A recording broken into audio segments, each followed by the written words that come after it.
ভবানীপুরের গলার কাটা। ২৬-এর বিধানসভা নির্বাচনে নন্দীগ্রাম এবং ভবানীপুর দুটো জায়গা থেকে বিজেপি প্রার্থী করেছে শুভেন্দু অধিকারীকে। ভবানীপুরে মমতা বন্দ্যোপাধ্যায়ের বিরুদ্ধে তার নাম ঘোষণার আগে থেকেই শুভেন্দু দাবি করেছিলেন, যদি তিনি ভবানীপুরে দাঁড়ান, নন্দীগ্রামের মতো ভবানীপুরেও তিনি মমতা বন্দ্যোপাধ্যায়কে হারাবেন।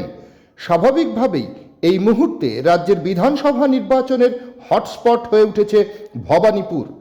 এদিন তৃণমূলের একটি সংগঠন ফ্যামের দক্ষিণ কলকাতা জেলা কমিটির পক্ষ থেকে ভবানীপুরের বিভিন্ন জায়গায় বড় বড় হোর্ডিং টানানো হয়, যাতে লেখা ভবানীপুরে এবার পাঁঠা বলি হবে।